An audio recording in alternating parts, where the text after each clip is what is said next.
2012 मसीह आमर NCC wings बा NCC boys आरंभ होता एवं ए वर्ष नुआ करी लेडीज विंग्स भी आरंभ होती दीर्घ वर्ष धरी आम कॉलेजर एनसीसी विंग्स नेशनल लेवल रे भी भल ना करी आमर पिला माने जाई बहुत सर्टिफिकेट भी से माने पाई पारिछंती सेटा हम पे खुशीर विषय एवं एनसीसी रो समस्त एम एंड ऑब्जेक्टिव को नहीं करी आमर लेफ्टिनेंट सुशांत माझी भी पिला मानू को ठीक रूपे तैयारी करिसेंती बर्तन मु आसी देखि सारलिनी आम पिला माने बोध हुए एनसीसी रो प्रकृत मोटो को फॉलो करुछंती एवं आज भी आमर फंक्शन हिसाब रे बर्तमान परेड करा गला आपण मान देखिले मालकानगिरी बीएसएफ भी कमांडेंट आसीथिले सुंदर बेस माने भाषण भी देले बहुत पिला को बुझेले आमर संध्यारे भी कल्चरल प्रोग्राम भी अच्छी जहाँद्वारा कि तो पिला मानू आम चरित्र केमती गठन हम एवं से माने केमती ठीक रे एम ऑब्जेक्टिव को पूरण करेंगे ता विषय भी अनेक प्रकार स्पीच भी आमर अच्छी। आज यहाँ एनसीसी डे मनाया गया है मलकानगिरी कॉलेज में जो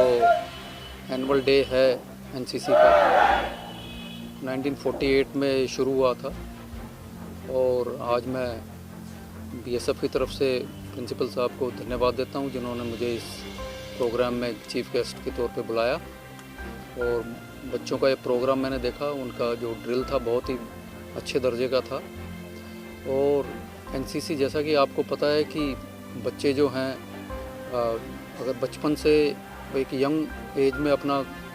डिसिप्लिन सीखते हैं तो ज़िंदगी के अंदर वो और आगे बढ़ते हैं। डिसिप्लिन हमारे हर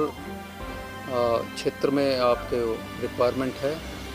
जो कि आपको प्रोग्रेस के नए नए रास्ते खोलता है। आज यहाँ आके बहुत अच्छा लगा मेरे को और मेरे को कॉलेज के दिनों की अपनी खुद याद आ गई है जिसमें हम खुद एनसीसी के कैडेट थे और एनसीसी ना सिर्फ एक इंडिविजुअल को डेवलप करता है एज ए होल पूरी सोसाइटी को डेवलप करता है। इन बच्चों को आगे नए नए मौके मिलते हैं जो अच्छा करते हैं वो स्टेट लेवल की परेड में जाते हैं उसके बाद जो दिल्ली में पूरी नेशनल लेवल की परेड होती है उसमें बच्चे जाते हैं और एनसीसी से ना सिर्फ डिसिप्लिन सीखता आदमी उसका ओवरऑल डेवलपमेंट होता है। एक्स्ट्रा करिकुलर एक्टिविटीज़ के बारे में उसको पता लगता है। जब वो बाहर जाता है तो दूसरे स्टेट के जो और बच्चे होते हैं उनके साथ वो कैंप में रहता है, इंटरेक्शन करता है, वहाँ की कल्चर के बारे में, वहाँ खाना पीना है उसके बारे में सीखता है।